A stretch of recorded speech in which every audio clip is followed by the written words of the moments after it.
आत्मा का पहला फल का दूसरा भाग है अपने शत्रुओं से प्रेम करो।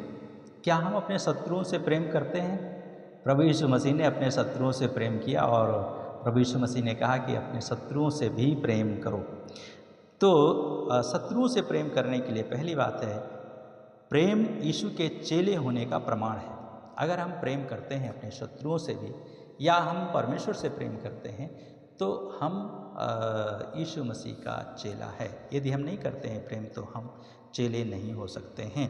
यूहन्ना का सुसमाचार 13 अध्याय उसका 15 पद में लिखा है, क्योंकि मैंने तुम्हें नमूना दिया है कि तुम भी वैसा ही करो जैसा मैंने तुम्हारे साथ किया है।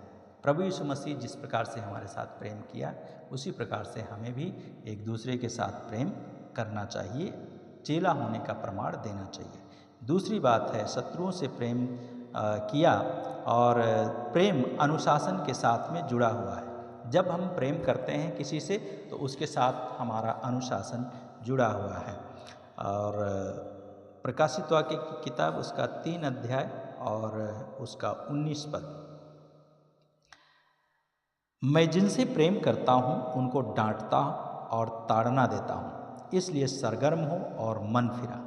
यदि हम परमेश्वर से प्रेम करते हैं, तो परमेश्वर कभी हमको डांटेंगे भी, कभी ताड़ना भी देंगे, लेकिन हमें अपने प्रेम को परमेश्वर के प्रति कम नहीं करना है और परमेश्वर के प्रति अपने प्रेम को बढ़ाते जाना है, ताकि हमारा जीवन परमेश्वर की महिमा का कारण बने।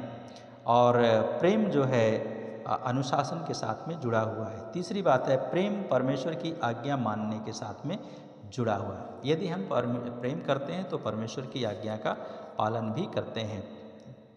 और यूहन्ना का सुसमाचार 14 अध्याय उसका 15 पद में लिखा है, यदि तुम मुझसे प्रेम करते हो तो मेरी आज्ञाओं का पालन करोगे। यदि हम परमेश्वर से प्रेम करते हैं, तो परमेश्वर की आज्ञा का पालन भी हम करेंगे। और इसलिए हमें परमेश्वर की से प्रेम करना है, उसकी आज्ञा का पालन भी करना है।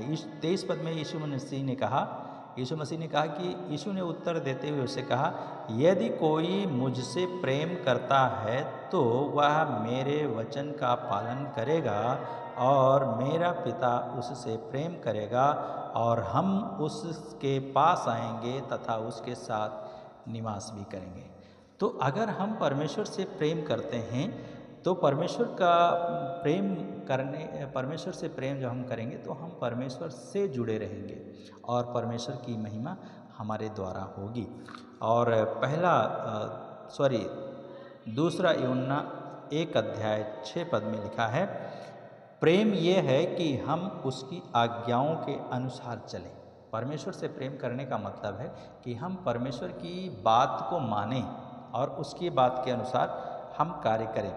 और ये वही आज्ञा है जिसे तुमने आरंभ से सुना है, जिस पर तुम्हें चलना चाहिए। जिस पर हमें चलना चाहिए, उससे हमें प्रेम करने की आवश्यकता है। और जब हम प्रेम करेंगे, तभी हमारा जीवन से परमेश्वर का महिमा होवेगा। और हम परमेश्वर से प्रेम करने वाले होंगे, तो हम उसकी आज्ञा का पालन करेंगे। चौथी बात है, प्रेम परमेश्वर के ज्ञान के साथ बढ़ता है। फिलिपियों की किताब उसका 1 अध्याय उसका 9 पद, फिलिपियों की किताब उसका 1 अध्याय 9 पद में लिखा है, मेरी प्रार्थना यही है कि तुम्हारा प्रेम सच्चे ज्ञान और पूर्ण विश्वास सहित निरंतर बढ़ता जाए। हमें एक दूसरे के लिए प्रार्थना करना चाहिए, ताकि एक दूसरे का जो प्रेम है परमेश्वर के प्रति, वो हमेशा हमेशा तक बढ़ता जाए। वो रुके नहीं, लेकिन वो परमेश्वर में बढ़ता जाए। और क्या हमारा प्रेम परमेश्वर में बढ़ रहा है, या लोगों में बढ़ रहा है, या परमेश्वर के साथ में बढ़ रहा है, या नहीं बढ़ रहा है, ये सवाल है। तो हमें परमेश्वर के प्रेम में बढ़ना है। सिद्ध प्रेम में भय नहीं होता है। पहला यूहन्ना उसका 4 अध्याय और उसका 18 पद में हम लोग इस बात को पढ़ते हैं। पहला यूहन्ना का किताब उसका 4 अध्याय और उसका 18 पद इस प्रकार से लिखा है, प्रेम में भय नहीं होता, परंतु सिद्ध प्रेम भय को दूर कर देता है, क्योंकि भय में दंड निहित है, और जो भय करता है वह प्रेम में सिद्ध नहीं हुआ। प्रेम हमें क्या करता है? परमेश्वर में सिद्ध करता है। और हम परमेश्वर में बढ़ते जाते हैं। प्रेम में भय नहीं होता, भय में अगर डर है तो दंड हमें मिलेगा। लेकिन यदि हम परमेश्वर में भय के साथ चल रहे हैं, उससे प्रेम कर रहे हैं, तो हमारे अंदर भय नहीं होगा। और इसी के साथ साथ में पहला दूसरा तीमुथियुस उसका 1 अध्याय उसका 7 पद, यहाँ पे लिखा है कि जो ये कहता है, जो मैं कहता हूँ उस पर ध्यान दे, क्योंकि प्रभु तुझे सब बातों की समझ देगा। तो परमेश्वर हमें समझ देता है और इसलिए हमें समझ के साथ परमेश्वर से प्रेम करना है, उसके भय में बने रहना है। प्रेम हमारे आत्मिक हथियारों का भाग है। प्रेम जो है हमारे आत्मिक हथियारों का भाग है। पहला थिस्सलुनीकियों उसका 5 अध्याय उसका 8 पद के अनुसार लिखा है कि परंतु इसलिए कि हम दिन के हैं, आओ हम विश्वास और प्रेम का कवच तथा उद्धार की आशा का टोप पहनकर सतर्क रहें। हम क्या है?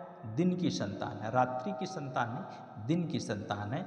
और दिन की संतान होने के कारण हमें हमारे पास में ये हथियार दिया गया है कि हम परमेश्वर के हथियार को अपने जीवन में एक कवच के रूप में धारण करके अपने आप को सुरक्षित रखें। और तब इसके बाद में 7वीं जो बात है, परिवार में बड़ा प्रेम होना चाहिए।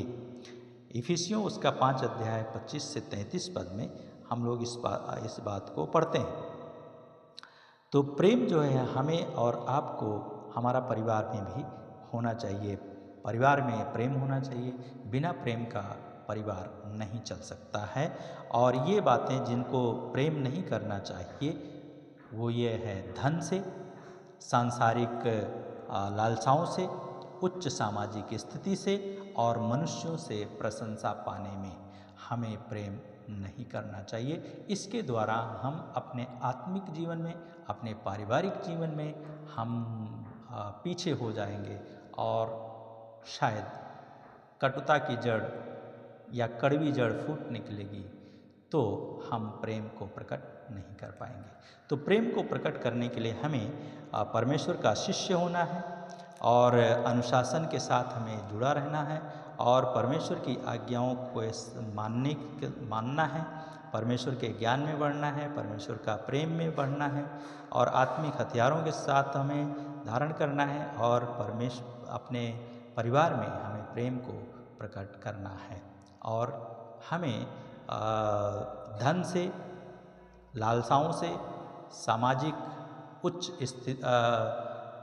आसन से या मनुष्यों की से प्रशंसा पाने के लिए हमें नहीं चाहिए। तो ये हमारा आत्मा का पहला फल है जो हमारे और आपका जीवन में अद्भुत रीति से कार्य करता है। तो इसलिए हमें इसमें बने रहकर अपने प्रभु की महिमा करना है। आइए हम प्रार्थना करें। प्यारे प्रभु, हम प्रार्थना करते हैं इस वचन के द्वारा आप हम सबको आशीषित करें और आपका महिमा हमारे द्वारा हो, इस बात के लिए दुआ करते हैं ताकि इसके द्वारा आपके नाम की बड़ाई होने पाए। धन्यवाद के साथ इस समय को आपके हाथ में देते हुए, आपका आशीष को मांगते हुए प्रार्थना करते हैं सभी लोग प्रेम में बने रहकर आपकी महिमा कर सकें। इस प्रार्थना को यीशु के नाम से मांगते हैं, आमीन।